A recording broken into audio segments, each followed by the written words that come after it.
All right. Great. Well, hello, everybody.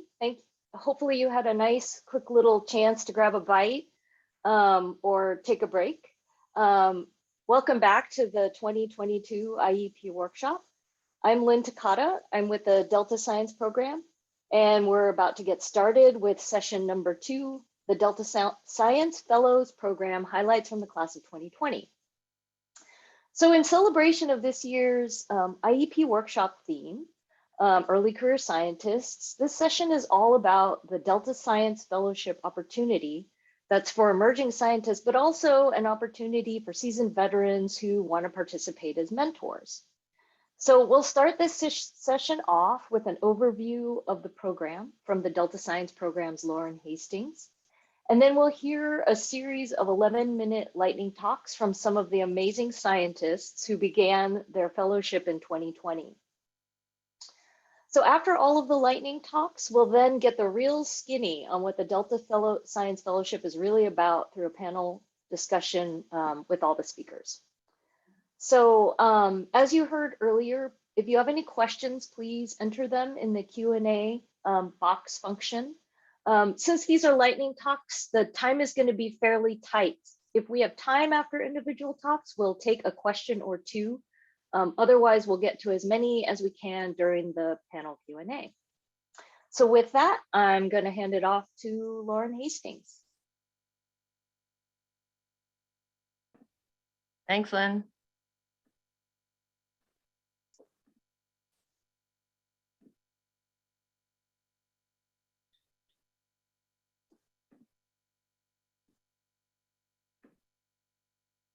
Okay, hopefully that's working. Everyone can see the slides. Great. Looks good. Thank you. So I am very pleased to be talking with all of you today about the Delta Science Fellows Program and how it connects graduate students, postdocs, and the Delta Science community. I want to start with thanks and acknowledgements. First, thanks to Lynn for putting together this workshop session. Thanks also to Lynn, for those of you who may or may not be aware, but she put together the fall 2021 special issue of the Delta Breeze newsletter, which focused on the 2018 class of Delta Science Fellows. I encourage you all to take a look at that on our Delta Stewardship Council website. We also gratefully acknowledge our partnership with California Sea Grant, which administers this Fellows program and has done so since the program's inception in 2003. Specifically, I want to give a shout out to Sea Grant Director Shauna Oh and Sea Grant Research Coordinator Leanne Gua. I also want to thank the state water contractors because they have provided funding for the last few classes. This has allowed us to fund from 1 to 3 additional fellows per year. Thanks to other key people supporting this year's fellowship effort, including Delta lead scientist Laurel Larson, Deputy Executive Officer for Science Louise Conrad, Program Manager for Science Funding Processes Dylan Stern, and Social Science Extension Specialist Jess Rudnick. And let's not forget all the folks in admin without whom efforts like this would not exist. And finally, I want to give thanks to all of you who have ever played a role in the Fellows program, whether as a fellow, as a research mentor, a community mentor, or as a user of the information that's been produced. I think that the Delta Science Fellows program not only connects all of these groups, but mutually benefits all of them. And hopefully by the end of my talk, you'll all agree. So today I'm going to tell you a little bit about the program in general. Then I'm going to talk about our current recruitment for fellows, which we are in right now. And finally, I'll give you some names and numbers for previous fellows classes. So what is the Delta Science Fellowship Program? Well, it started with the first class in 2003 as the CalFed Science Fellowship Program and retained that name until the CalFed Science Program became the Delta Science Program within the Delta Stewardship Council in 2010. From the beginning, we have partnered with California Sea Grant to operate the Fellows Program because of Sea Grant's history and expertise in running these types of programs. The Fellows Program is part of the Delta Science Program's mission to fund science and research. We also sponsor a competitive research solicitation, or PSN, proposal solicitation notice. And over the last few years, we've decided to offer the PSN every other year and a fellows request for applications, or RFA, in the alternating years. So the overarching purpose of the Delta Science Fellowship Program is to foster the next generation of Delta scientists. And we think we have a pretty amazing record in doing so.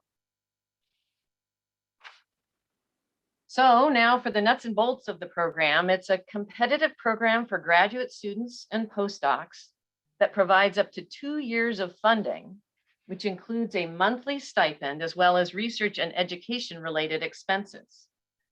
In the past, we only supported PhD graduate students, but starting with the 2020 RFA, we also began supporting master students. The application provides or includes a description of proposed research, which must address priority management needs, which I'll talk more about on the next slide. In addition, the proposed research must provide a demonstrable benefit to the Delta, although it does not necessarily have to be physically located within the Delta or Suisun Marsh. The fellowship provides science communication training, which we hope to return to this year. It was on pause during the pandemic. And we also have requirements for conference presentations, which our next speakers in this session from the 2020 class will be fulfilling. And finally, the Delta Science Fellowship Program includes strong mentorship from both a research mentor and one or more community mentors, which we'll talk more about later. So as I mentioned on the last slide, prospective fellows must propose work that is relevant to Delta science and management in order to be selected. Here are this year's priorities taken from the soon to be released Science Action Agenda, or SAA, which is a collaboratively developed science agenda for the Delta that prioritizes and aligns science actions to meet management needs and also guides millions of dollars in science investments through solicitations such as this. The 2022 SAA includes these 6 management needs categories and 25 science actions, which address priority biophysical and social science issues, including coordination of large-scale experiments, improving monitoring and modeling, expanding multi-benefit approaches to Delta management, building knowledge of social processes in Delta communities, acquiring new and synthesizing existing knowledge of interacting stressors on species, and assessing and anticipating climate change. I'm very happy to talk to you today about several new aspects of the current 2022 Fellows RFA. First, we've decided to have 2 review tracks, one for traditional biophysical science research and a separate one for social science research. We have learned that studying social science aspects relevant to Delta management is both critical and understudied. We also know that it is best to have social scientists review social science proposals.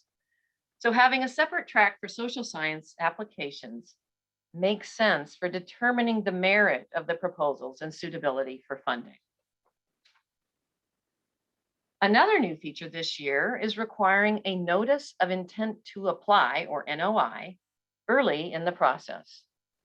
This step is done through a simple, straightforward form that lets us know who is intending to apply, their project title, and a brief description of their proposed project, as well as information about their research mentor and their community mentor if they have one, or whether they need help in finding one. They also indicate which track, biophysical science or social science, is most appropriate for their project. From here forward, only those who filled out the NOI form can apply for a fellowship. This step allows the science program and Sea Grant to plan ahead for identifying appropriate review panelists. It also provides information for our next new feature, which is providing help for prospective applicants to identify community mentors. We've learned from past experience that this can be quite challenging for students who are not as familiar with the Delta science and management community. Some applicants would contact us shortly before the deadline asking for help. So we're trying out a new idea this year to offer help upfront for those who ask for it. And I believe, as many of you are likely aware, early in January, I put out a request for potential community mentors. And I want to say a big thank you to all of those of you who responded. I have a great list of potential mentors now, community mentors. So let's talk a little bit about that aspect. So community mentors have the very important role of helping to connect the fellow to members of the science and management community in the Delta, and to provide guidance to help ensure that the project is relevant to Delta science and management. Typically, community mentors are scientists or managers at state, federal, or local agencies, or at NGOs, who are familiar with the fellow's research topic and can provide this help. Here's the timeline for our current RFA. We released it in January, on January 25th of this year. And the deadline to submit notice of intent was February 28th. So here's where we are right now, in between the NOI and the application deadline. We and Sea Grant are now using the NOI information to identify reviewers for the 2 tracks. And Louise Conrad and I are the leads for helping to identify community mentors for applicants who requested the help. Some of you have probably been contacted by us to see if you're willing to be a community mentor for a specific application. And again, thank you. We learned that in many cases, we already had someone on our community mentor list who was a good fit for a project, but in other cases we didn't. And we needed to do some additional work to find other potential mentors. So perhaps some of you have been contacted in that way. Thanks to all of you for providing that support. We've been following a lot of leads to provide this help for our applicants, and we could not have done it without you. So let's get a few numbers here. Between 2003 and 2020, we have supported 108 graduate and postdoctoral Cal-Fed and Delta Science fellows. The graph shows the number of fellows per class over the years. On average, we have funded 9 fellows per class. To support those 108 fellows, we've had 79 research mentors. So you can see that several research mentors have supported more than 1 fellow. Here's the part of the talk where, if we were meeting in person, I was going to have folks give a show of hands. Any of you that participated in any of these categories of science fellow, research mentor, or community mentor. Oh, I guess you can raise hands, couldn't you? I see Wim raising his hand. Well, maybe it'll still work. I didn't realize that. So anyway, I was going to start with anyone who was a science fellow and have all of you then look around the room and say, wow, there's a lot of people here. And then add any of you who've ever been a research mentor and see more hands raised. And then any of you who've been a community mentor and even more hands raised. And so I think my hope was people would look around and really see a lot of hands raised, because a lot of people have been involved with this over the years. So instead, because we can't look around and see those hands, although I do see a lot of people raising hands in the Zoom, so thank you for that. But I was just going to give a shout out to several names. So for former Cal-Fed or Delta Science fellows, we have people like John Stella in 2003, Jim Hobbs in 2005, Russ Perry in 2006, Suzanne Brander in 2007, Rachel Johnson in 2008, Sarah Lestmeister in 2010, Matt Young in 2012, Betsy Wells in 2013, Allison Whipple in 2015, Jess Rudnick in 2017, Levi Lewis in 2018. And the 5 folks that are going to give talks from 2020, the talks after mine, and I'm going to mention the other 2020 class members, Chelsea Lamb, Alexandra McInturf, sorry if I didn't get your name right, Nicole Parker, Julie Shahan, and Michelle Richardson. So thank you to all the folks who have participated as fellows. Now, I was going to mention a few research mentors over the years, and I see Wim did raise his hand. Wim Kimmerer, and apologies again if I don't mention your name and you're in the audience today. Wim Kimmerer, these are research mentors. Steve Monosmith, Peter Moyle, Adina Payton, Richard Dugdale, Dan Kayan, Suite, Nan Fangi, Wendy Silver, Mark Lubell, and John Stella. So notice John Stella was a research fellow and has now been a research mentor.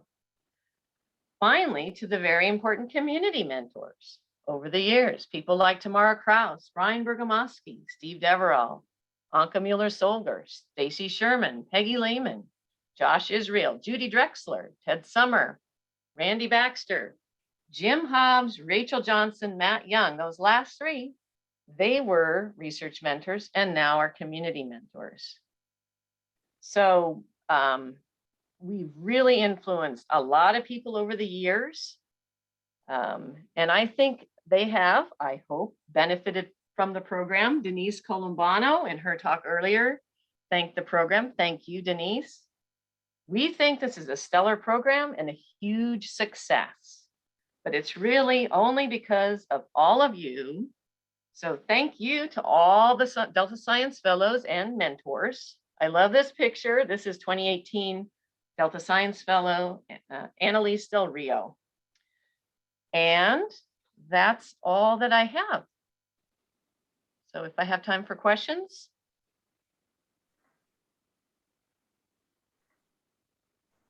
Great, thank you so much, Lauren. I think we do have time for a question or two. If you have a question and you're in the audience, go ahead and type it in. If you have a question for Lauren. And we'll show my video. I actually, since I'm not seeing any questions in the Q&A, Lauren, I'm wondering if you could talk a little bit about what you've heard from community mentors. You know, the fellowship is kind of this interesting, unusual setup where there's 2 mentors. Each fellow has an academic mentor and a community mentor. And I'm wondering if you've gotten feedback from community mentors on some of the positive things that they've gained or experienced through the fellowship program. Well, yeah, thanks, Lynn. I think especially when I did the outreach trying to populate this list of community mentors up front, a lot of folks, it was really interesting when the word got out throughout whatever means they got word of it, people responded right away and were very eager, saying great. And often it was the people who had been a mentor before. Many of them had been mentors several times over the years. And because it's such a great opportunity for them, and I think, and I can't speak for them, I myself have not been a community mentor, but I think it's just a wonderful opportunity to connect with young incoming researchers, connect them to the system, and just a pleasure to provide that support for them and interact with them as a team. You know, I see it as a great opportunity, the team of the research mentor, the fellow, and the community mentor. And some folks have more than one community mentor. I think we'll hear more about that from our speakers. You know, you can see for each of these talks, you're going to see, like I see right now, Tamara Kraus, Brian Bergamaschi, you know, you see the community mentors' names listed there. So they are frequently an active part of the program. Not necessarily always, but sometimes they are. Great, thank you, Lauren. Your timing is impeccable. We're going to move on now to Martin, who has his slides up. So go ahead and take it away, Martin. Great, thanks. Hi, everyone. I'm Martin Volaric. I'm a postdoc at Stanford, and thanks for listening today to me talk about my postdoc work the past couple of years. looking at metabolism and nitrogen cycling in the Sacramento River. So as a lot of us know, the Sacramento-San Joaquin Delta has high levels of nutrients, including nitrogen, at or above levels considered eutrophic in similar systems. As of right now, high levels of benthic grazing and turbidity have mitigated a lot of the classical effects of eutrophication in the system. And in fact, phytoplankton is considered limiting, and we want to encourage phytoplankton growth, but nevertheless, nutrients remain a concern in the region. So the number one emitter of dissolved inorganic nitrogen to the Delta point source is the Sacramento Regional Wastewater Treatment Plant. In order to combat this, the high levels of nitrogen loading, recently a major $2 billion upgrade was made to the plant. And the goal of this upgrade was to decrease total nitrogen outflow into the Delta by roughly 65%, while adding nitrification to shift that output from primarily ammonium to nitrate. And the reason why they added nitrification is there's this theory that in the Bay Delta region, phytoplankton preferably take up nitrate over ammonium. So while we want to, of course, reduce human nitrogen loading, if we can switch that load to nitrate, hopefully we can kind of strike a balance where we can encourage more phytoplankton growth while still limiting total nitrogen loading to the system. So, and due to the high importance of the Delta to California water supply and everything, USGS maintains this continuous high frequency sensor array. So this array, they have a series of moored sensors all over throughout the Delta and even into San Francisco Bay. And these measure 15-minute values of dissolved oxygen, nitrate, and NOx. I'll be using that later. You'll see that later. So discharge, chlorophyll A, as well as a variety of other environmental parameters. And so the goal for this work, and a large part of my postdoc, has been to take measurements from this continuous monitoring array and combine it with more targeted field measurements to see if we can kind of get at some ecosystem rates of metabolism as well as nitrogen cycling, and try to look at the impacts of this wastewater treatment plant upgrade on these values. And so to do this, I primarily focused on the stretch of Sacramento River between two of these moored sensor locations at Freeport and Walnut Grove. This is a very interesting stretch of the river because Freeport is just upstream. The moored array there is just upstream of the treatment plant, which means that water passing through the Freeport moored sensor array has been undisturbed by the treatment effluent, whereas at Walnut Grove, that will be then enriched with the effluent. So by looking at differences in water between Freeport and Walnut Grove, we can get at kind of what this treatment plant, how that's altered the water there. And so just for reference, along the river, these are approximately 30 kilometers apart, and it takes anywhere from 1 to 3 days, depending on the flow velocity, for water to pass between Freeport and Walnut Grove. And so to look at metabolism, we basically looking at 3 different components. The first is the phytoplankton. So there's a series of well-established papers that can convert chlorophyll A signal to levels of phytoplankton metabolism. And so by looking at chlorophyll A, turbidity, and a few other parameters, we're able to kind of estimate what the pelagic productivity of the river is. On the sediments, we did this with the field measurements of benthic flux. So I'm not going to get too much into this today, but we used 2 techniques. We used an aquatic eddy covariance system, which is really kind of robust way of doing this and very complicated, difficult to deploy. But we also compared it to a more simple benthic flux chamber. And then the third thing we did is we did these old school open water to yield measurements. So basically, from those moored sensor arrays or from in situ oxygen sensors, we can get the entire metabolism of the river based on time variations in the oxygen signal. What we wanted to see is if you look at this whole signal, so this open water technique will integrate over both the water column and the sediments. We want to see if we measure the sediments, the plankton, and the whole signal, does it add up? And one thing I haven't mentioned yet is that there are many invasive benthic macrophytes in the region. And so it's any sort of gap between this whatever the open water is measuring, what we measure from the sediments, what we measure from the plankton is likely due to these macrophytes. Similarly, to get our nitrogen cycling, what we're doing is primarily tracing the fate of nitrate or NOx. And so what we're doing is to get the kind of a whole system measurement, we can look at the levels of NOx measured at the Freeport station and the Walnut Grove station. And then again, in order to separate out what's happening in the water column, we can use a benthic flux chamber to measure what's happening in the sediments. And then the pelagic changes in nitrate, we can estimate just about the difference between these two values. And unfortunately, this has the drawback of not really accounting for these macrophytes, and that's a limitation of this estimate. But I'm going to get now into some of the results we have. And so this is kind of a complicated figure. It's honestly kind of hard to explain, but what I want you to focus on is this benthic metabolism. So on the left here, that green, blue, and red, that is the benthic metabolism we infer from taking the Bayes measurement and subtracting off what we measured from the chlorophyll. And on the right is the actual benthic metabolism we measured using our eddy flux system. And what you can see is there's a sizable discrepancy. So that red bar is the respiration measure. It's nighttime flux, and then the green bar is the gross primary production. That's the total oxygen produced during the daytime. And so what we see here is that when you look at just what's happening in the sediment versus what we infer to be the entire benthic contribution for the metabolism, there's a big gap here. And that is almost certainly due to these benthic macrophytes. These flux values are on par with what we see in temperate seagrass meadows, and they're right in line with kind of what we would expect that flux to be if there's a sizable amount of macrophytes in the system, which we know there are. And so for our nitrogen results, just real quick, this is the nitrogen cycle, the aquatic nitrogen cycle.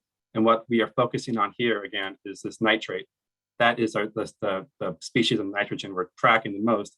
And specifically the processes we're looking at are nitrification. This is the conversion of ammonium to nitrate, as well as growth of, so phytoplankton taking up this nitrate and having the nitrate fuel their growth. And looking at these results, these are from 2018 until mid-2021. The bars are monthly values of, the top panel is monthly values of NOx at both the Freeport and Walnut Grove stations. The middle panel, the black bars are the raw differences between Freeport and Walnut Grove, just what those two centers are measuring, whereas the green bars account for what the plant is discharging. So before about October-ish 2020, the plant was discharging primarily ammonium, not nitrate. And so the raw differences between them are all due to kind of internal cycling of nitrate. So basically what was happening was the plant was discharging ammonium, the microbes in the Sacramento River were then converting that into nitrate. And so there was enhanced nitrate at Freeport, at Walnut Grove relative to Freeport. However, following, and this bottom bar again is just a time variation. So if we account for the time between them, this is just the rate change in nitrate. And so what we can see here is once the plant upgrades went online, there remained large differences, raw differences in NOx between the two stations.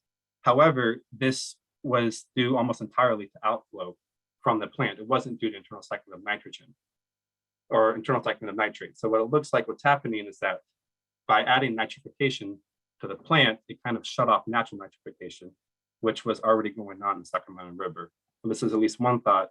Another possibility is that this enhanced nitrate is fueling phytoplankton growth, which we can see here is a possibility. However, this is still only a few months here, and we're trying to look at this more closely. And so this would be nice, it's kind of what we're looking for, but this is, if you zoom out this plot, it's not necessarily indicative of wider trends. And so just some quick conclusions, like we said, we have high levels of metabolism, particularly by the macrophytes.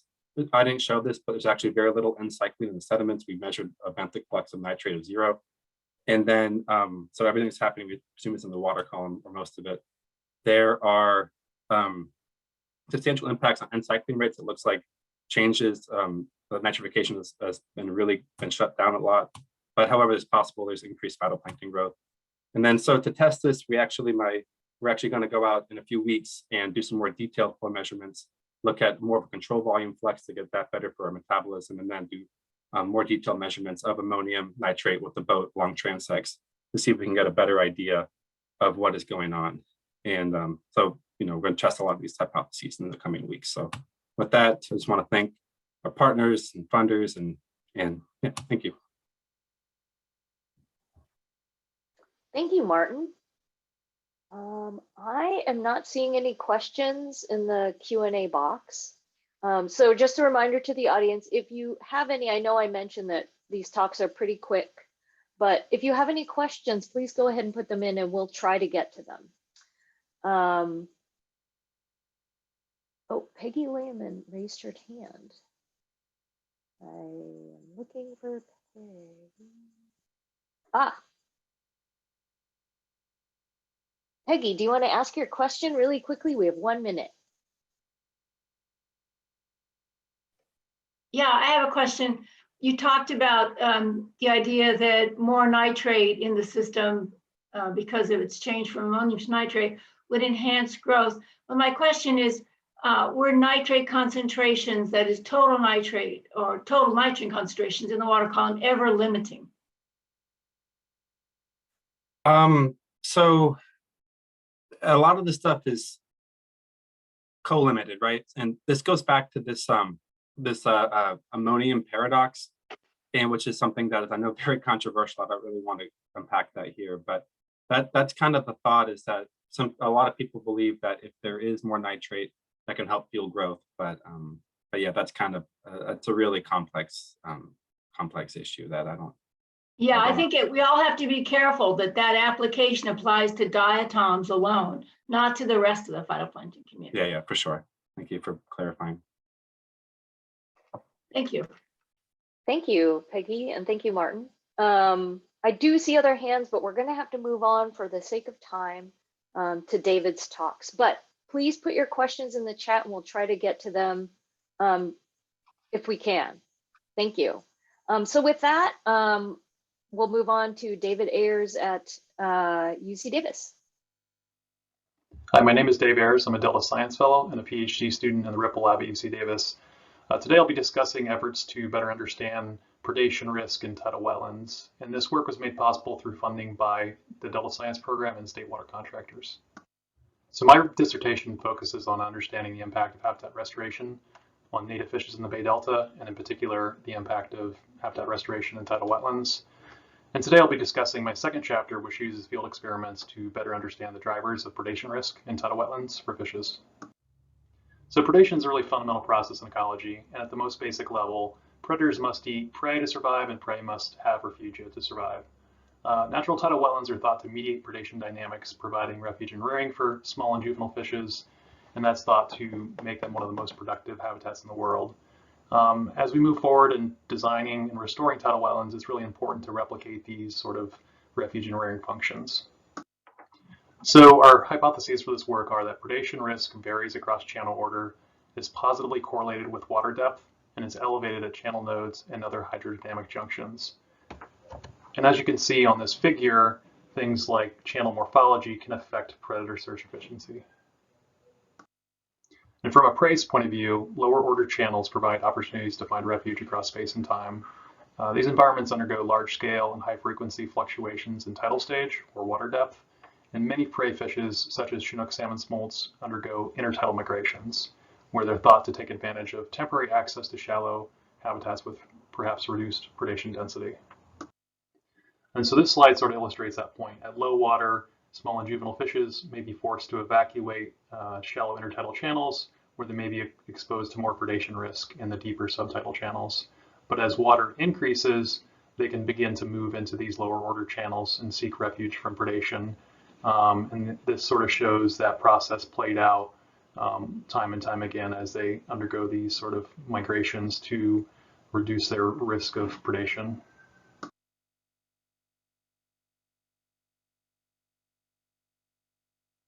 So we're using a tethering technique for our field predation trials, and as the name implies, we physically tether live fish and record the magnitude and the location of predation within a wetland.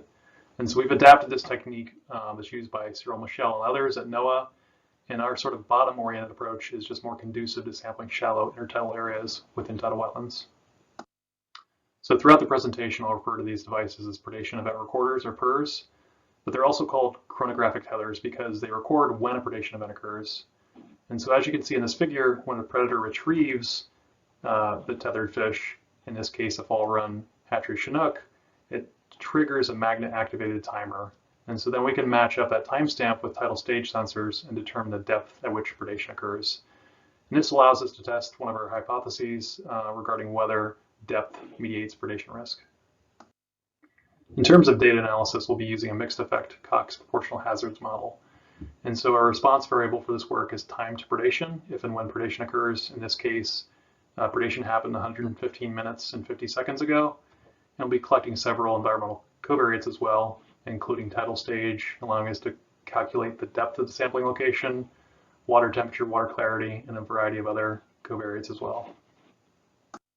So this work takes place in Suisun Marsh, indicated here in green, and more specifically within Tule Red Tidal Wetland Restoration Area, shown here in this red box. This site was restored back in 2016, and it's located at the mouth of Grizzly Bay. And it was selected because it possesses sort of a wide range of channel order characteristics and depth characteristics, which allow us to test our hypotheses. And also there's a lot of contextual fish monitoring and other monitoring that takes place here as well. So our field sampling at our study site, Tule Red, is broken down into 3 habitat strata, shown here in these different colored buoys. And so here in blue is the subtidal strata, in green, the intertidal or lower order strata, and aqua, the junction between those two.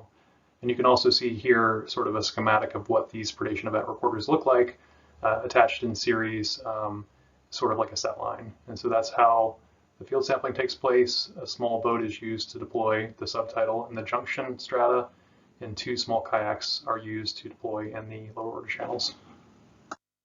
So this figure basically illustrates our sampling effort for a given day.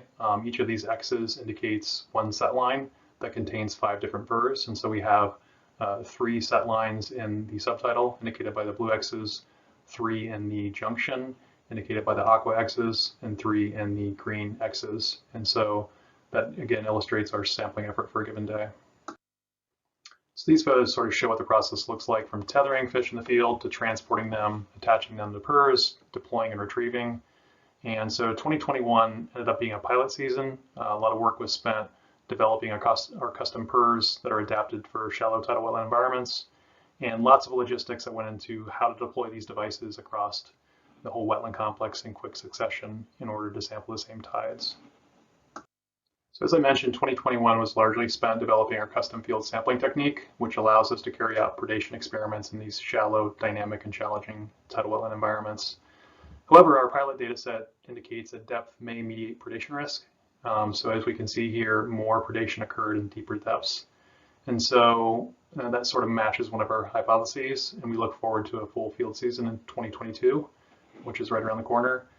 And we feel this can provide valuable information for our study species, Chinook salmon smolts, but we're also hopeful this information could be used to understand predation dynamics for other native fishes, including tule perch and longfin smelt, shown here. Now that we've developed and tested our field methods, we look forward to our 2022 sampling season, which runs from late March to late April. The sampling was designed to take place during outmigration for fall run Chinook smolts, and to take place at the same time every day, which is approaching sunset, and is illustrated by the orange bars. Sampling takes place over the course of a couple hours and allows us to sample when predators are thought to be most active. And over the course of the season, our 12 different sampling days take place across flood ebb and spring neap cycles as well. So my research in general, and as a Delta Science Fellow, is very applied and very management focused. And so one of the objectives is to sort of help provide managers with information that they can use to generate predictions about how different proposed habitat restorations might affect things like predation risk in tidal wetlands. And as you can see here, these hypothetical sort of restoration design alternatives could be sort of compared to evaluate predation risk in the future. As we all know, there's large-scale restoration of tidal wetlands taking place in the Bay Delta right now. However, there's lots of challenges with this, including projects that have very long timelines and large expense, not to mention the grave conservation needs of many native and endemic fishes, some that are faced with extinction risk. And all of this is taking place within the threat of rapidly rising sea levels. And so now more than ever, we feel that practitioners need information to optimize restoration of tidal wetland habitat. And so, for example, tidal wetlands are valued in large part because of their refuge and rearing functions. And so it's paramount to sort of ensure that restoration activities achieve these desirable results. And so we hope to provide some of those insights through this study and perhaps follow-up studies as well. So I mentioned earlier that this predation study sort of dovetails with another one of my dissertation chapters. And so I'll sort of briefly describe that. I plan to apply predation sort of depth thresholds from this study and from published literature to categorize and quantify tidal wetland habitat across space and time. And so in doing so, I can explicitly incorporate wetland bathymetry and tides and quantify things like the number of acre hours of nursery habitat. So a certain depth range that's associated with less predation risk, quantified over space and time. And in doing so, hope to sort of more explicitly measure the functions that we hope to generate through restoration activities. Ultimately, we hope to apply information from our field predation experiment to better quantify functional habitat for native and imperiled fishes in the Bay Delta. And in doing so, facilitate a priority comparison across future wetland restoration alternatives and provide sort of valuable metrics for the adaptive management process. And in doing so, we hope to help maximize compatibility between flow and ecosystem restoration goals in the Bay Delta region.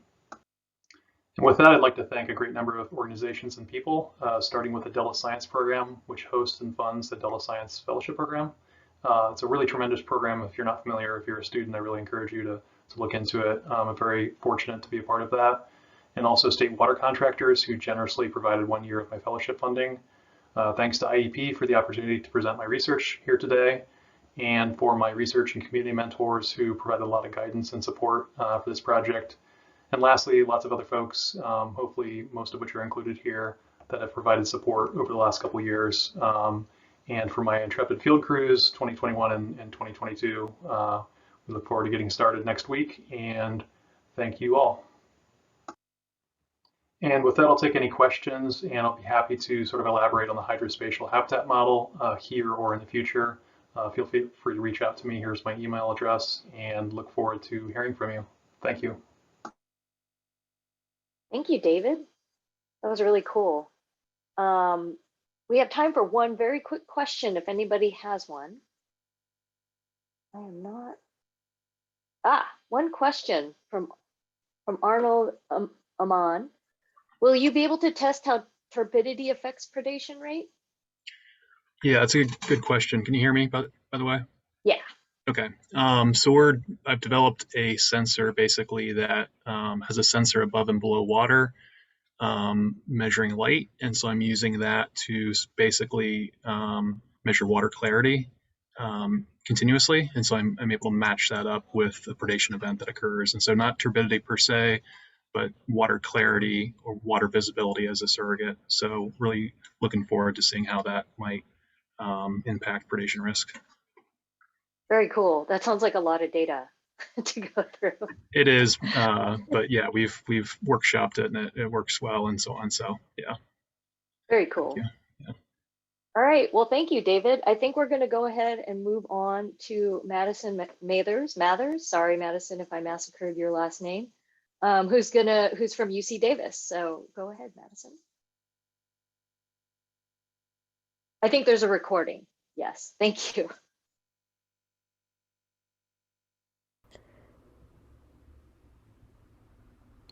Hi everyone, my name is Maddie Mathers and I am a PhD candidate from UC Davis. Today I will be talking about shining a spotlight on delta particles, tracing sources to the delta particulate pool. I want to first take a moment to give a bit of background. Understanding the processes influencing the sources and fate of organic matter in estuaries is important for quantifying the contributions of carbon from land and rivers to the coastal ocean carbon budget. The delta is a conduit through which terrestrial and tidal marsh materials flow into oceanic reservoirs. The delta also produces and recycles organic carbon. We know that the delta is heavily impacted by anthropogenic activities, which have the potential to disrupt the source composition of the organic matter pool. Let's narrow the scope and talk about what my research focuses on, which is the particulate organic carbon pool in the delta. The question I want to address is, what sources contribute to the particulate organic carbon pool, and how does source composition change through the delta?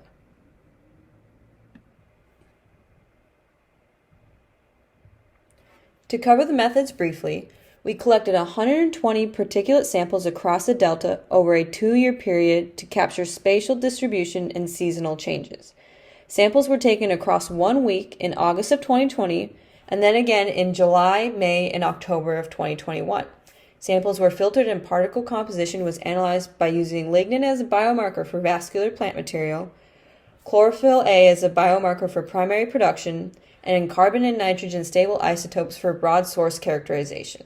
Each survey collected samples from approximately 30 stations across the delta, shown in the figure here on the left. The stations were split into 5 regions based on anticipated source similarity. I want to take a moment to give a baseline of POC dynamics in the delta over this 2-year study. The average POC for each region for the 4 surveys is shown in the figure to the left. There are seasonal patterns as well, but I want to point out the regional distinctions. The western region is quite dominant, whereas the northern region is the opposite, and the other 3 regions shift around in the middle depending on each survey. Average POC ranges from the low end of about 0.3 to around 1.4 milligrams per liter. It is important to note that the delta is a particle-starved system. Since there is particle scarcity, the particles that we do have take on greater importance. Now, if we look at calculated percent contributions of vascular plant material to POC versus phytoplankton contribution to POC, we can see which sources are dominant in each region. These values were calculated using a Mississippi River end member and a carbon to chlorophyll scaling factor, both of which can give us estimates for percent contribution. I'm going to go into each region individually, but it is a lot easier to see how certain regions are made up of a majority of plant sources, such as the western region, while others have higher phytoplankton contributions, such as the south. And you can also see which regions are controlled by seasonal changes, such as the central region, which shifts from a phytoplankton majority in the earlier months to a vascular plant majority later on into the year. Now I want to talk about carbon and nitrogen isotopes. I used Mixed IR to generate an isotope mixing model. Mixed IR is a customizable framework that allows you to perform a Bayesian mixing model for analyzing biotracer data. Plant sources from literature values were used in this model. I did not include benthic diatoms, C4 salt marsh plants, or estuary marine phytoplankton as sources because they were too far limitations to using a mixing model, especially with isotope values from the delta.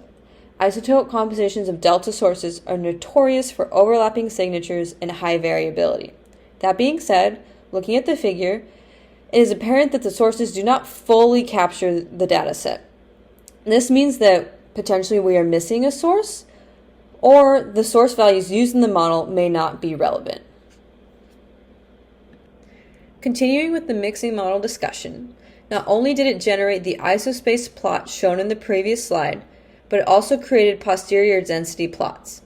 The posterior distribution summarizes what you know after the data has been observed. In the case of this work, the posterior densities are probability distributions for the proportion of each source. I want to reiterate that I'm using these plots in an exploratory manner. They should not be used to make definitive conclusions about source composition. With that being said, I want to look at each region. So in the West, the Western region appears to be dominated by vascular plant material, especially later into the year. The mixing model indicates that there is a high probability that emergent vascular plant material comprises a greater proportion of the POC in this region. Emergent vascular plant material refers to plants like cattail and tule, which makes sense because this region is a dense wetland area. Now in the north. In the north, there seems to be a higher probability of 2 sources, freshwater phytoplankton and terrestrial material. This is expected because this region has sites along the Sacramento River, which would have a higher proportion of terrestrial inputs. In the south, this region has a higher contribution of phytoplankton, which is confirmed by both figures. The C3 salt marsh source corresponds to plants such as bulrush or pickleweed. In the east, so this figure on the right suggests we might have equal probability for C3 salt marsh or phytoplankton proportions. We can corroborate the phytoplankton proportion on the figure in the left, but this figure doesn't necessarily have an equivalent spread along the plant axis. Now finally looking at the central region. Looking at the percent contribution figure for the central region, it seems like we have 2 months dominated by phytoplankton and then 2 months dominated by vascular plant material. However, the mixing model doesn't seem to be capturing this proportionality. The posterior density plot isn't corroborating what we're seeing with the other biomarker data. It seems evident that there are limitations to using an isotope model, but there are also limitations to the sources we have available. Since the isotope source signatures seem to be a bit muddled, we can use end members of a different biomarker to get clarity. In this case, I'm going to talk about lignin. So vascular plants have unique combinations of lignin-phenol ratios that we can use as source signatures.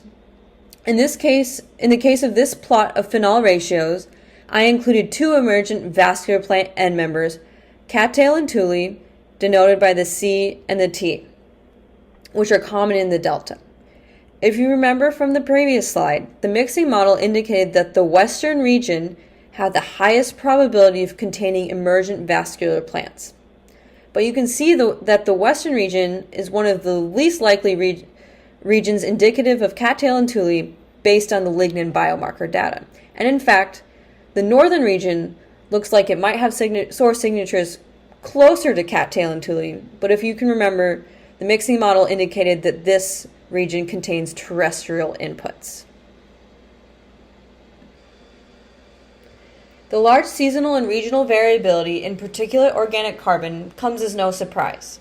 When talking about POC dynamics before doing these surveys, the idea of large variability was understood, but it was still a vague abstraction.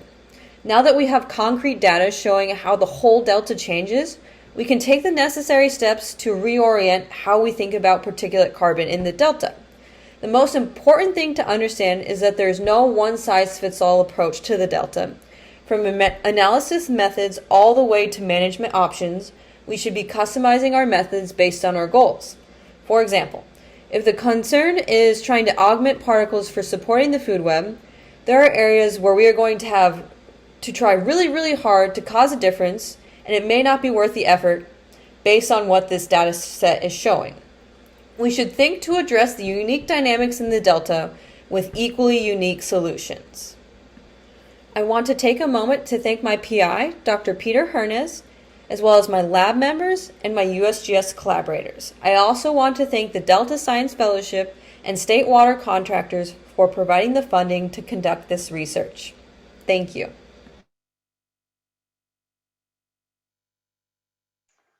Thank you, Madison. We do have a question for you in the chat, and it's from Anita Pauley, and it is, could it be local spatial dynamics, sampling in terms of near vegetated areas or not, versus large scale regional trends that determine isotope carbon? That's a good point. That's something to consider. I think then what to like kind of look into that is maybe we're going to continue doing these surveys, and then we can also, I want to go to more like spots like you mentioned in the question where we can just do take isotope samples and do end member sampling of those specific areas, and maybe then that'll kind of help clarify the source signatures, whether or not it's a big overall regional thing or if it's just site specific to like that quick grab that we're seeing as well. So yes, that's something to consider, and I want to try to address that. Great, thank you. There's a second question. We have 1 minute left. We'll try to squeeze it in. It's from Hwasan Jin. How about the signatures of particles originated from DOC from microbial aggregates? So like maybe those signatures would be lighter, and that's why like we're seeing like a shift in the isotope values. If you can see, like if you remember the isotope plot, why they're a lot lighter is, yes, maybe it's because they went through respiration, and they are as a result of like primary production. That's also something to think about, and just say it's not necessarily due to sources signatures not being the same. It's just that it's like recycled carbon. Yeah, that's something I've also thought. So I was like, there's limitations to isotopes, and that's why I'm trying to do a couple other different tools to kind of answer that question, to clarify and make sure that's a proper hypothesis. Cool. Thank you. You're good at keeping within those minute time limits. You're perfect. Your timing was perfect. So we're going to move on to the next talk, which is Richelle Tanner, also a recording. And yeah, take it away, Richelle. Hi, everyone. Welcome to my talk. I'm going to be speaking to you today about social and ecological approaches for invasive species management and wetland restoration in Suisun Marsh. So Phragmites australis is an invasive species in Suisun Marsh and really all over the US. It forms a monoculture that reduces habitat complexity, and it is also really successful over large spatial scales, which can fragment habitat connectivity for things like birds and fishes and invertebrates, because it does clog channels. You can see a Phragmites patch down here encroaching on this tidal wetland channel, and this can eventually fill this in right here. And so for this reason, it's been the target of a lot of management and mitigation strategies over the years, but hasn't been all that successful because it is so resilient. And so the thing that we set out to answer in this project here is that we don't really understand the difference in ecosystem services between these monocultures and the neighboring diverse vegetation stands, like over here. And when I'm talking about ecosystem services, today I'm going to focus really heavily into invertebrate communities, because they can provide really important food resources for fishes and birds.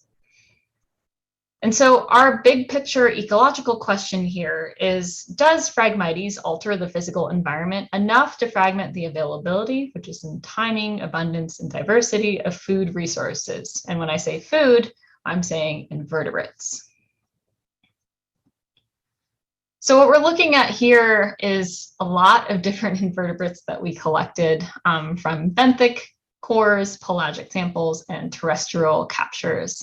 And what you can see over these data, which is just a very small subset of all of the data we collected, we did this every single month. We did this on a lot of different spatial scales in restoration sites, including Tule Red, Hill Slough, and Blacklock in Suisun Marsh. We're just looking at Tule Red right here from a couple of transects, but we find that diversity, not abundance of food, invertebrates, is higher in Phragmites patches.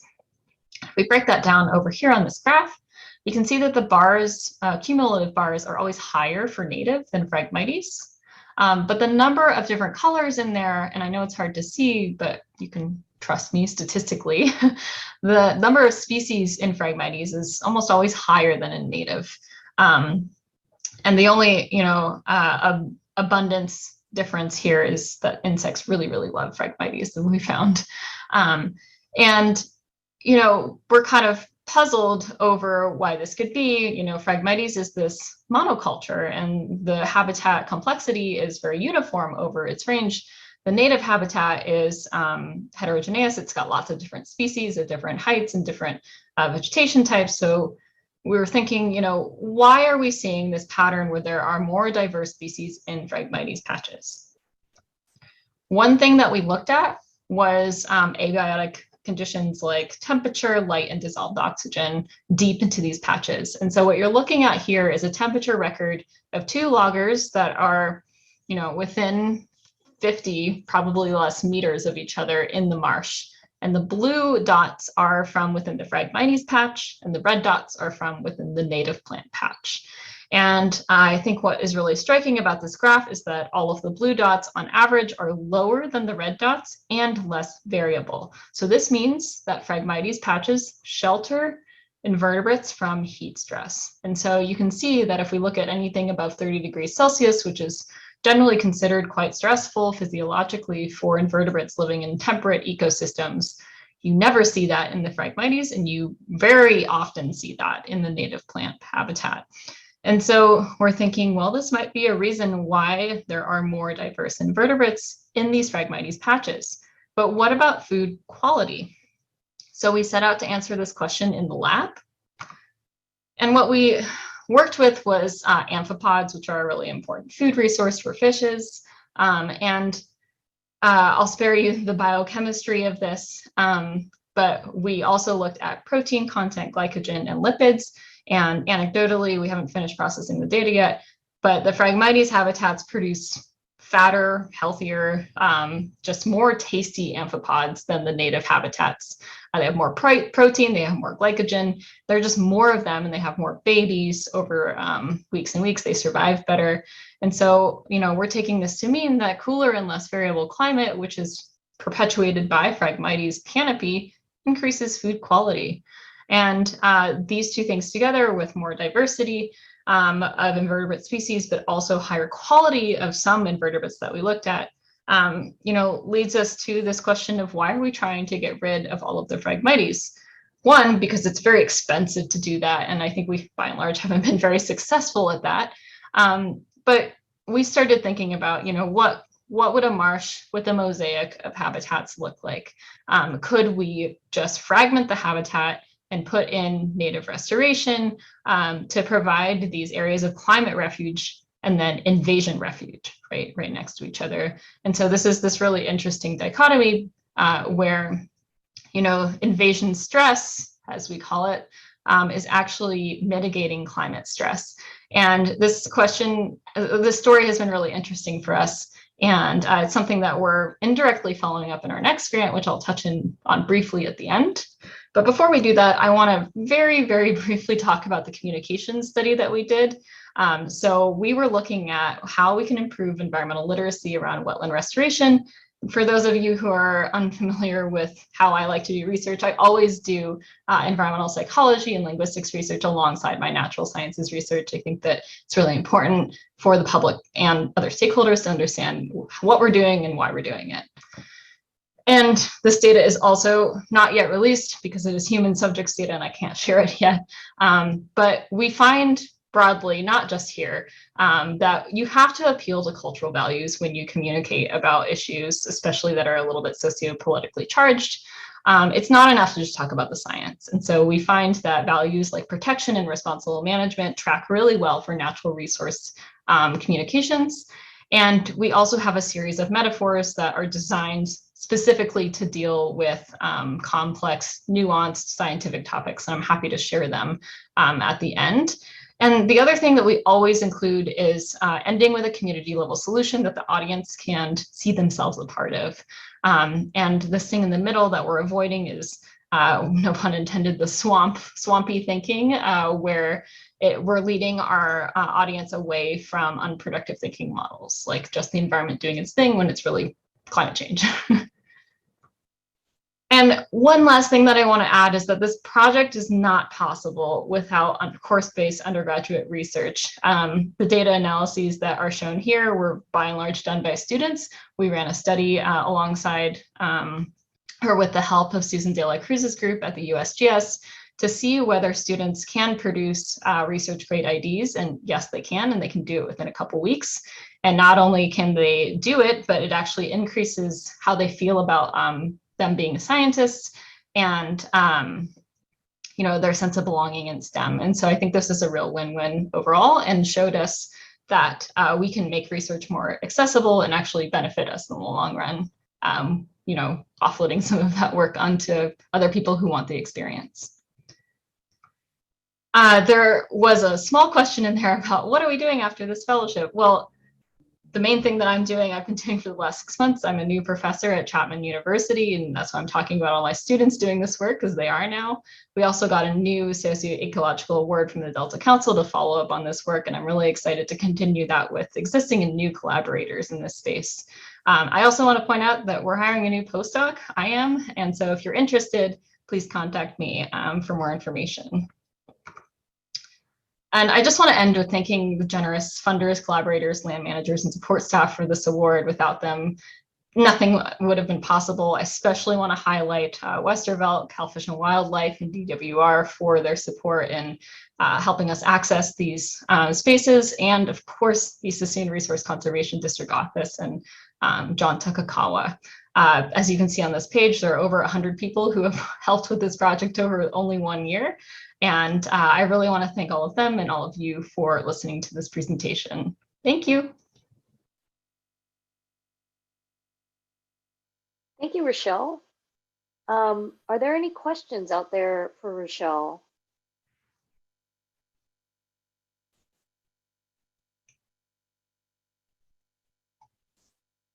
Okay. Well, that is very cool. Congratulations on your faculty appointment. That's very cool. And hopefully we'll get to hear more about how that transition, whether the fellowship helped out with that transition, maybe during the discussion. I think people would be really interested to hear.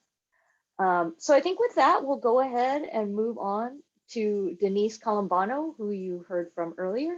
She has been in the Delta quite a long time, and she's also a Delta Science Fellow these last few years. So take it away, Denise. Welcome everyone to our virtual talk on portfolio effects stabilized the juvenile fish community over 4 decades. I'm Denise Colombano, a Delta Science postdoc at UC Berkeley, where I work with Professors Stephanie Carlson, Albert Ruhi, and collaborate with Jim Hobbs, who manages the state's estuarine monitoring programs at CVFW. Estuaries are dynamic transition zones spanning fresh and salt water. They also function as nurseries for a variety of juvenile fishes that recruit from the ocean, rivers, or within the estuary. There's growing recognition across the world of climate drivers of species distributions in estuaries and how this might affect them under climate change. For example, salinity, pH, oxygen, and temperature. See, many fishes can be loosely divided into 2 groups of salinity tolerance.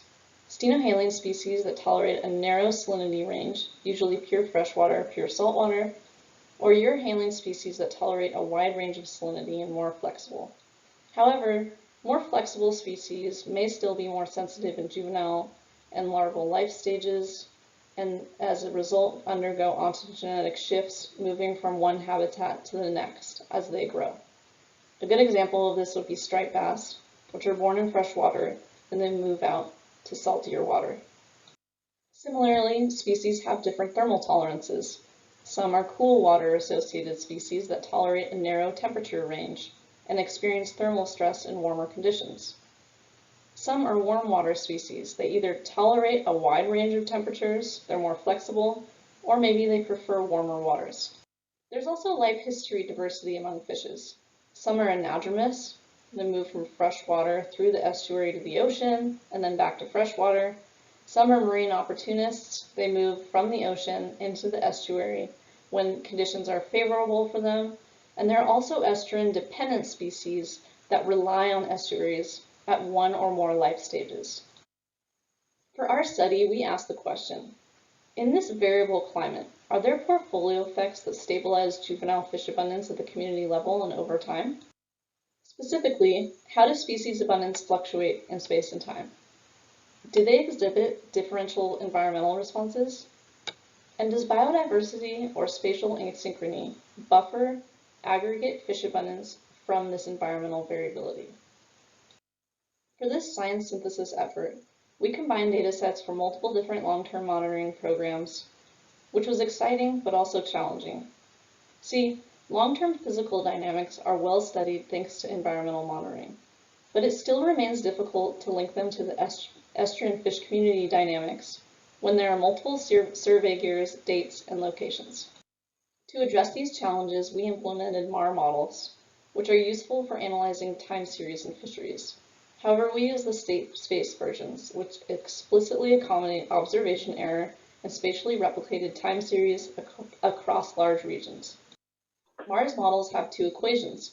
They combine a model for the state process, the true population states, with a model for the observation process, or the noisy observations that we record in the field. So this uses a Kalman filter, which is widely used in time series analysis. It's a recursive algorithm that solves for the expected value of the hidden states, the x's at time t, based on the data up until time t. It can incorporate time-varying covariates, such as freshwater flows or sea surface temperatures. It can also incorporate spatial structure from multi-site data sets and estimate observation error that arises from gear bias if you have multiple gear types in your data sets. We used CDFW San Francisco Bay Study long-term fish monitoring data from 1980 to 2015. Now, the Bay Study sampled 35 core stations that span 5 regions from the West Delta down to South San Francisco Bay, where stations can be treated as spatial replicates within a region. They used 2 gear types, an otter trawl net that targets benthic fishes and a midwater trawl net that targets pelagic fishes occupying the open water column. We included time-varying covariates to look at environmental drivers of juvenile fish abundance, delta outflow, and sea surface temperature at the Gulf of Farallones, which fluctuates synchronously with regions in the lower estuary. Based on the full model with both environmental covariates, we evaluated the states, the true abundance fluctuations, for each species in each region where it was present. And based on the Thales-Sen robust trend estimators that we calculated, some species increased over the time that we studied and some decreased over time. Some had no trend. And based on this full model, we also evaluated the effects of both covariates. So these are effect size plots showing the maximum likelihood estimates and the 95% confidence intervals for each species in each region. And the left panel shows the effects of flows on fish abundance, where values below 0 indicate a negative effect or an association with dry conditions, and values above 0 indicate a positive effect or an association with wet conditions. Now, some values may be above or below 0, but have error bars that span 0, indicating that there's too much uncertainty to know the direction of the effect. And values with error bars that are fully above or fully below 0 can be interpreted as statistically significant effects. The covariant effects showed patterns among life history strategies. For example, anadromous species generally responded strongly to freshwater flows in the upper estuary. They did not show responses to sea surface temperature. In contrast, marine opportunist species showed strong responses to low flow conditions in the lower estuary and generally stronger effects of cooler sea surface temperatures. Estuarine-dependent species had more of a variety of responses. Some were associated with low flows, some were associated with high flows. By and large, those that had sea surface temperature responses were also associated with cooler sea surface temperatures. And it's important to note that spatial covariance estimated by the Q matrix in the Mars model was positive for all species, suggesting that there are biological factors that are also playing a role in their abundance. Based on our Mars models, we examined the potential for portfolio effects by comparing evidence for biological or spatial insurance. The idea here is that whole systems tend to fluctuate less than their parts. For biological insurance, a definition is aggregate ecosystem properties vary less in more diverse communities because of compensatory changes between species or phenotypes across time, space, or both. Spatial insurance can be defined as aggregate ecosystem properties vary less in more diverse meta-communities, those are spatially structured communities, because of compensatory changes between species or communities across space or across both time and space. To examine portfolio effects, we used coefficient of variation and scaling factors, and we hypothesized 3 ways in which aggregate stability could emerge. Variation among biological groups increases recruitment stability, variation among spatial groups increases recruitment stability, or variation in both increases stability. So here, the arrow colors represent the different pathways and widths represent the strength of stability scaling factors. And the stability scaling factor represents the changes in the mean coefficient of variation from one group to the next. So for example, scaling from A to C, from species in each region to life history in each region, test the hypothesis, 1, about biological insurance. Alternatively, scaling from A to B across the estuary, test hypothesis 2 about spatial insurance. And these CVs were calculated based on the states obtained from the Marsh models. Biological variation had the strongest effects on community stability in this study. So for example, when we scaled from species across the estuary to the community across the estuary, and life histories across the estuary to the community across the estuary, we saw a 3.5 or 2.4-fold increase in overall stability. And you can see this from these plots. There's more variation fluctuating around the mean in this plot. It becomes dampened as you aggregate things by life history strategy. And then when you get to the community level, it's even more dampened with the lowest CV overall of 0.35. Based on the Marsh states, we also looked at abundance over time. And one of the things I wanted to point out here is that anadromous species were more abundant earlier in the time series and then became less abundant at the end of the time series.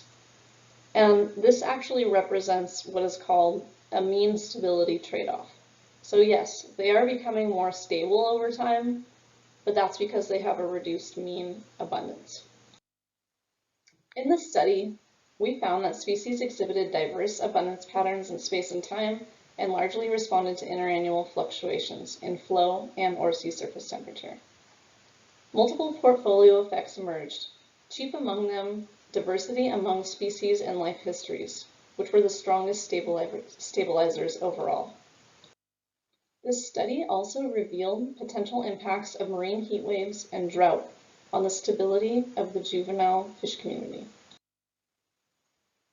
There could be climate change winners and losers. For example, there's more potential for climate extremes to synchronize species trajectories, resulting in weakened portfolio effects and possibly multiple consecutive recruitment failures.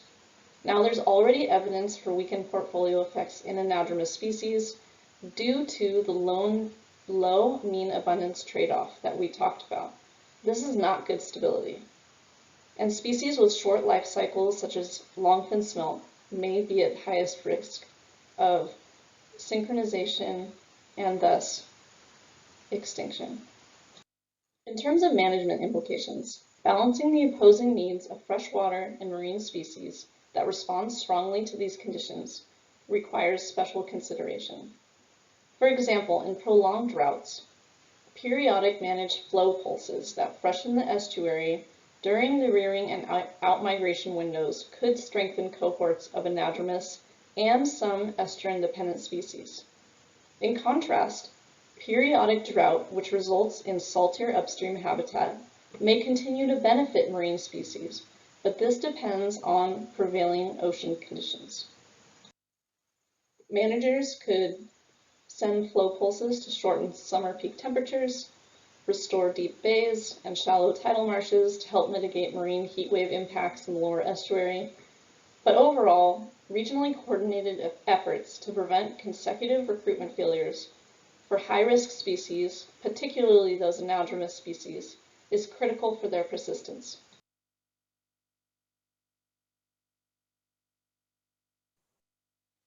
Thank you to everyone in the virtual audience. Thank you to the Delta Stewardship Council, California Sea Grant, the Berkeley Freshwater Group, and the California Department of Fish and Wildlife. Thank you, Denise.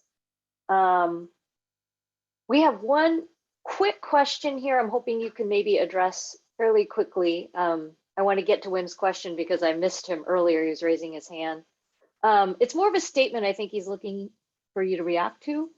He says, it seems as if some of the responses to flow, especially northern anchovy, are due to shrinkage of their medium to high salinity habitat with increasing flow rather than a change of abundance within that habitat.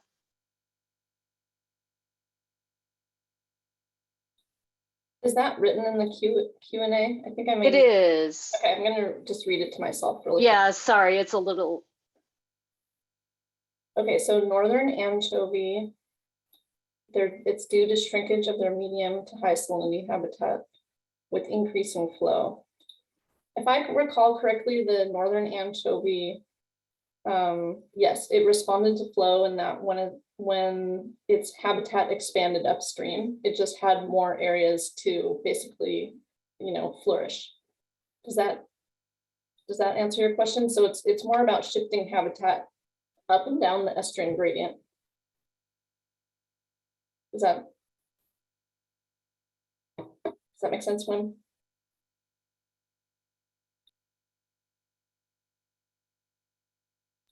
Okay.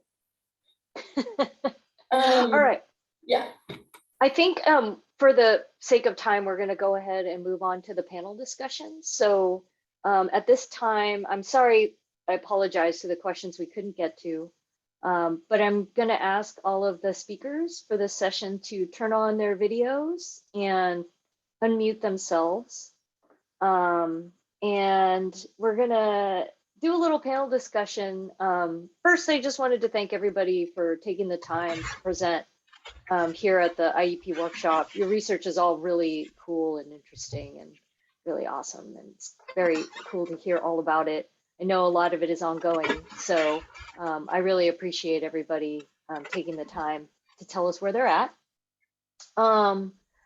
So to the discussion, since the theme of this year's IEP workshop is to celebrate early career scientists and give them a feel for your experiences, I'm hoping if you can share your experiences with the Delta Science Fellowship, particularly thinking in mind that some of the people in the audience might be those who might participate as a mentor, but also people who might be applying for the fellowship now or who might be applying in the future.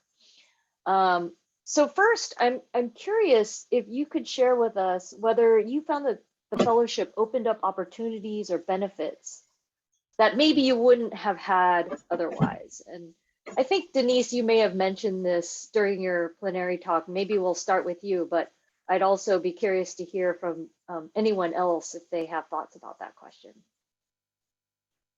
Absolutely. I think if anyone missed it, I said that the Delta Science Fellowship has been a game changer for me. So I'm fortunate in that I've received it twice. So I had the Delta Science Fellowship as a graduate student. And I really like to tell people that was the most important thing that happened to me, I think, in graduate school, because all of a sudden I had time to really think deeply about things and learn statistics that were really hard to learn kind of on the side with all the other things that I was doing, collecting data and being in the field. And I had been, on the Marsh, on the boat during the day, and then trying to go home and code at night after work. And it was hard because I was always juggling things. So I just wanted to say that just having the space and the freedom to really dig deep was super important. And then the last thing I'll say is that it gave me the opportunity to go to UC Berkeley. So I had been at UC Davis for a while. And so with the Delta Science Fellowship, I was able to go work with a new team and learn new skills there, which was just incredibly valuable. Thanks, Denise. Does anybody else want to weigh in on that question? Madison, I think I saw you maybe nodding.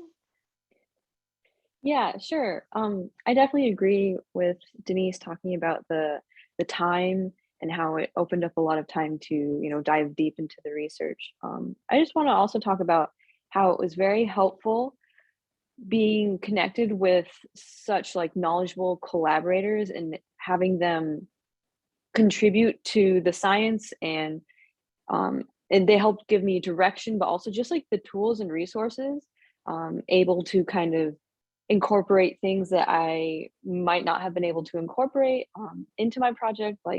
I have, I really wanted to dive into some optical instrumentation, and they allowed that and made that possible. And I think that's so important because then that allowed me to collaborate with some other colleagues at different universities, and it just opened so many doors that I think I would have struggled to open just myself as a graduate student without this opportunity.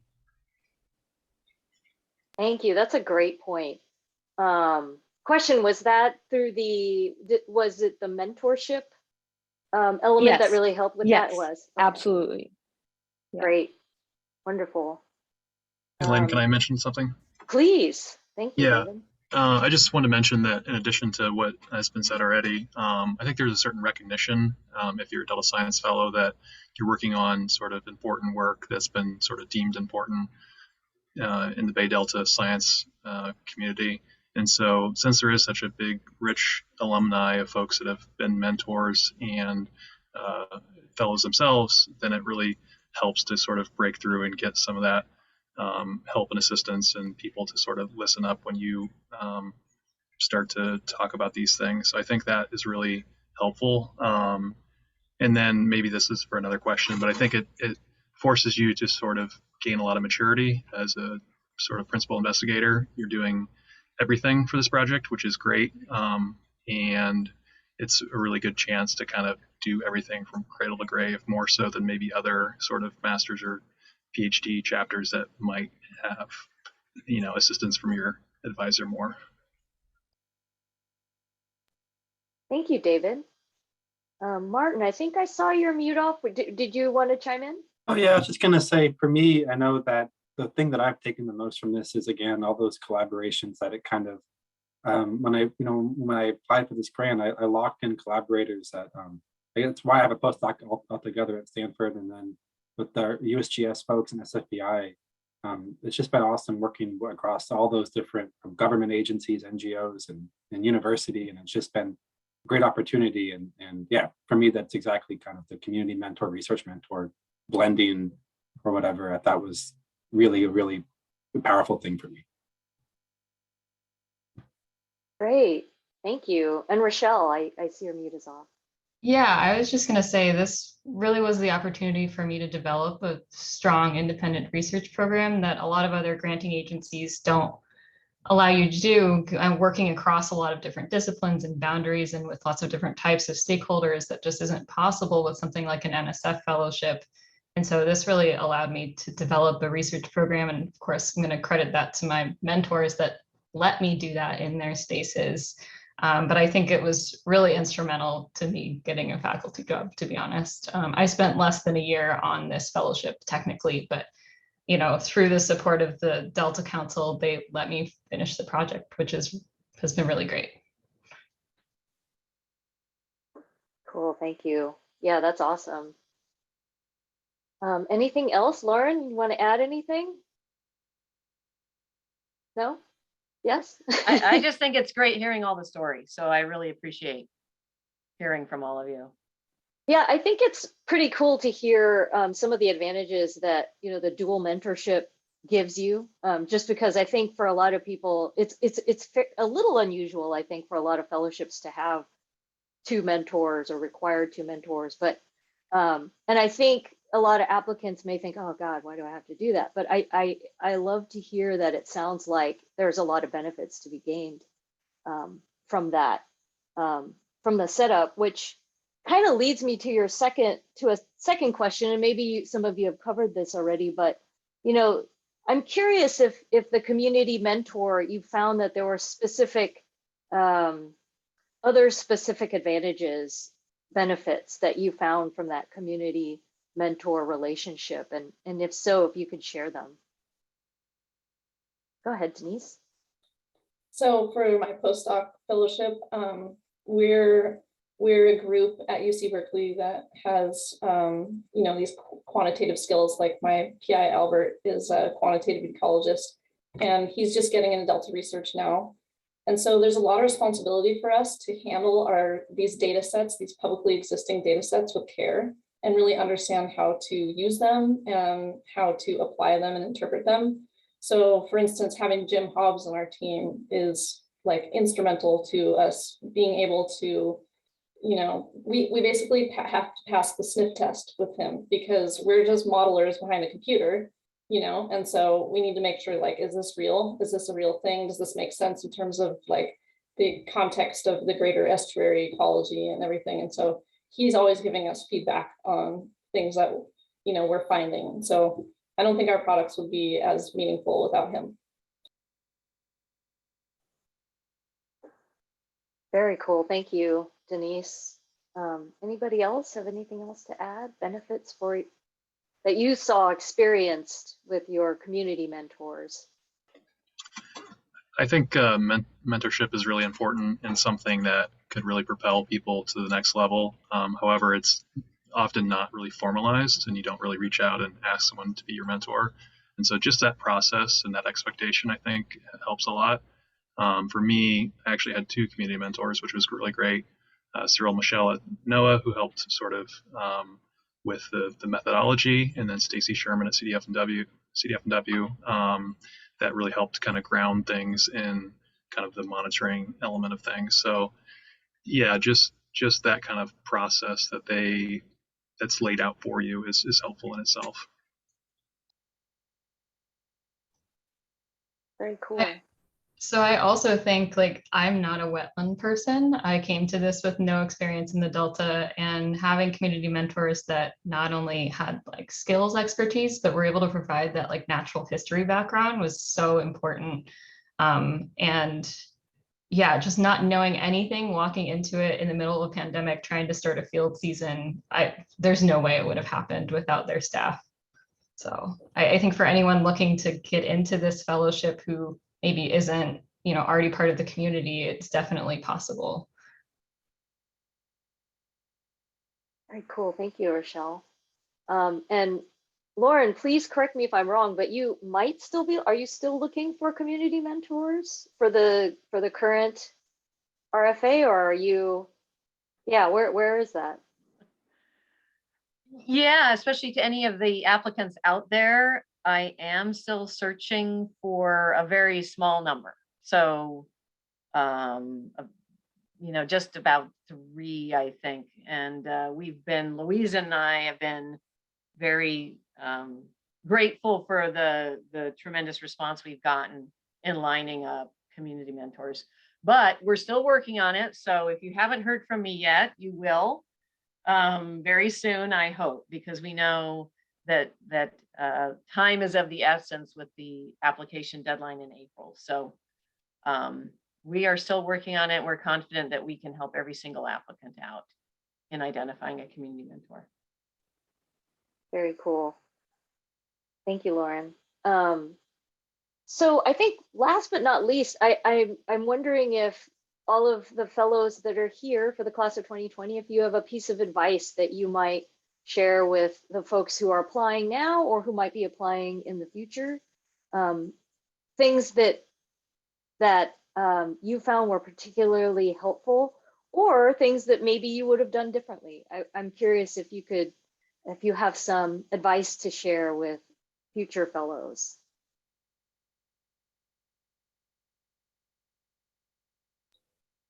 I'll just say that I applied multiple times to Delta Science. So the first time I didn't get it. And my biggest downfall was that I didn't explain my methods well. That was my fault. I didn't really do them like justice. And so it's hard for a review committee to really just trust what you're saying. You really need to show them that you know what you're talking about, and then have this defensible methods, and, you know, whether it's quantitative or qualitative, really spell out each step. Thank you. That's great advice, because folks who are applying, I think, are probably working on their proposal now. So that's super helpful, I think, probably for them. I think for folks in that stage, you know, the application is, you know, somewhat of a process, but you'll thank yourself later. The time you invest to sort of write a really good proposal is really helpful as you move forward, even if you don't get funded. And so keep at it, and you'll thank yourself later. Do your budget early. That's another one. Do not wait till the last day. Don't do it during a pandemic. I think being open to what your community mentors have identified as big problems they see in the science space is super helpful, because they know better than any of us what is going to get funded. Great advice. Thank you all. Anyone else? Can I just add, Yeah. you know, pay attention to the words in the RFA, in what's written on that website. Every word is important. You know, make sure you do a thorough job addressing each of the components of your application, and pay attention to the selection criteria, what it'll be rated on your proposal. It is a very competitive process. So I think do your due diligence on that. Great. Anyone else? Last comments. I think Go it's ahead, learning Dave. how to be a principal investigator from writing the proposal and getting help. That's something you have to do throughout your career. And so get help with the proposal, start early. Like Denise said, work on the budget. And yeah, this is what it's like if you sort of want to pursue a career in academia or research. So yeah, it's good. Great program. Great. Thank you so much, everybody. So Christine has just reminded me not to forget everybody who's participating and attending to, if you're going to comment on the workshop on social media, to use the hashtag 2020 IEP workshop. And thank you again, all of you, for, you know, kind of preparing a talk midstream. And I know you guys are, a lot of you are still doing your research, so you're kind of midstream. And I think it's really cool just to see where, for those that are not done with their work, where you are and the process you took to get where you are, and that it's a journey that you're still headed on and finishing. And congratulations to those of you who are moving on. And we hope that you'll all keep in touch with us and keep us abreast. So thank you again. I will give everybody a couple extra minutes to go to lunch.